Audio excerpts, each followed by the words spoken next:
So hello guys, panibagong property po itong ating napuntahan. So may kalayuan sa aking town proper. So dito po ito sa Katanawan, Quezon, Barangay Santo Roque. So itong area na ito, ito'y provincial road po ito. Shortcut po ito pa Buenavista. So Buenavista, Quezon, dyan po. And then dito po yung Katanawan, Quezon po. Sa town proper, mga nasa 20 minutes po ang layo niya simula sa town proper. Then sa Buenavista, Quezon naman po ay mga nasa layo pa dito, yung mga nasa 25 km pa po. So ito yung property niya, kabilaan po. So hindi naman po siya pantay, pero ang kagandahan po nitong areang ito ay napaka haba po ng frontage sa kalsada dito po sa provincial road nito. Simula po dyan sa poste na yan, then hanggang dun pa po sa dulo. So mamaya po ipapakita ko yan sa drone shot po, yung start po ng layo po nito and hanggang doon. Then makikita din po natin doon yun, yung karamihan po ng kanyang tanim na niyog. So ayan po ang kanyang mga tanim na niyog. So matataba po, madami naman po magbunga ito. Mga nasa 10,000 kabuo daw po every 45 days. So may mga fruit bearings din naman po, kaya mangga, may mga ibang kakahuyin pa po.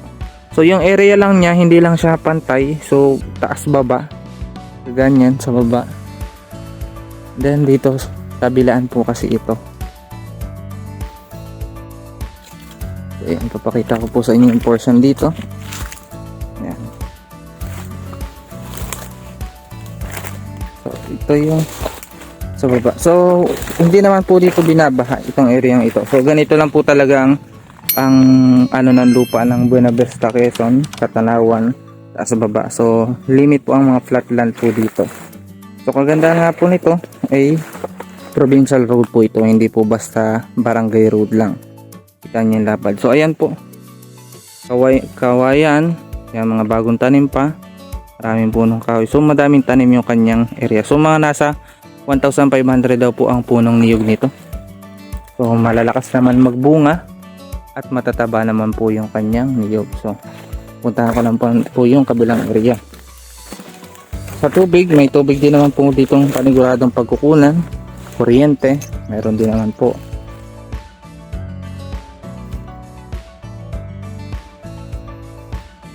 Dito, ayan, ganda ng overlooking dito. Parang niyugan talaga. Yan, dito. Ayan, and then may pababa ulit. Yan, taas baba lang po talaga yung area niya, pero hindi po siya yung bangin na mababa na talagang kumbaga delikado pag nahulog. So punta ako doon sa area doon sa kabila.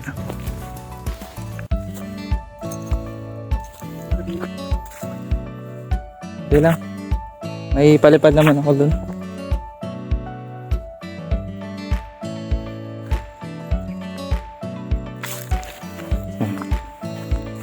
Ganda na puno yun, sabi po.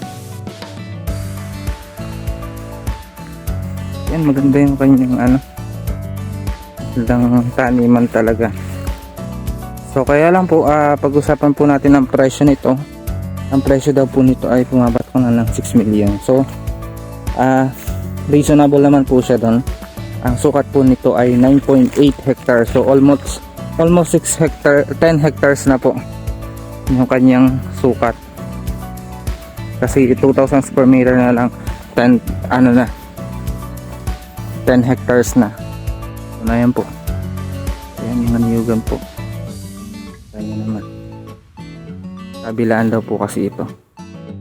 Ayan, sa kabila pa. Sa kabila. Yung kabila na yung portion, mataas yun. Doon. Dito pababa. So yun talaga, hindi lang siya, slope siya pababa. Pero hindi siya yung usually na bangin talaga. So pababa lang talaga siya, which is maganda siya talaga sa mga taniman ng niyog. Sa mga ganyan po pag niniyugan ay harvest po kasi niyan, diretso yan, bagsak. Sa isang linya is doon na lang sila sa baba magdadampot. Punta pa tayo doon sa kabila. Ang presyo po nito ay 6 million. So, talagang nirarush na din ng may-ari. Mura po yun. Kasi kita nyo naman po yung ating road. So, hindi na tayo makikiraan. At the same time, kahit saan tayong portion dyan pumasok. At napaka haba ng frontage nito sa provincial road. Nasa ano, yung mga nasa 200 meters. So I guess ang ganda ba ito sa kabila. Yan, yun yung portion na mataas niya.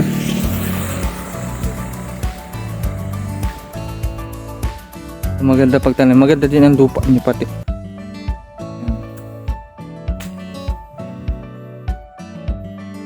Yan. Mataas dun. So makita niyo dito sa drone shot ko. Medyo last part ko ng video kasi siya piniplay. Andun po yung karamihan ng niyog niya.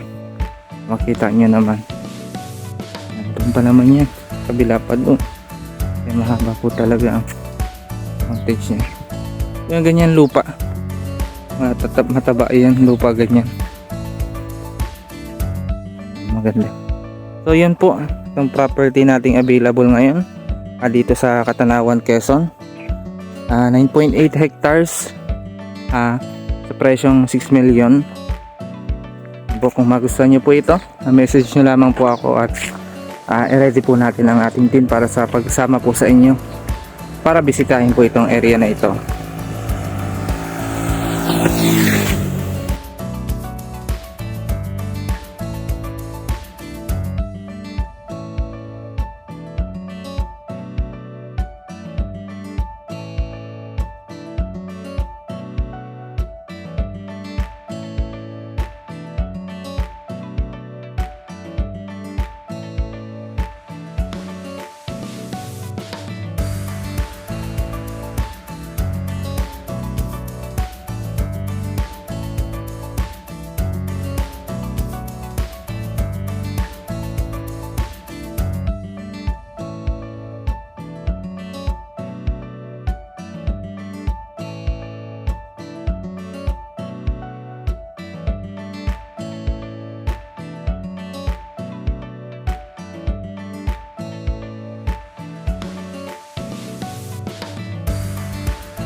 Kung nagustuhan niyo po itong property ito, i-message niyo lamang po ako sa aking number.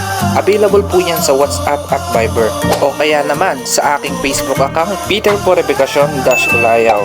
At huwag niyo rin kalimutan mag-subscribe para lagi po kayong updated sa aking mga bagong upload na property.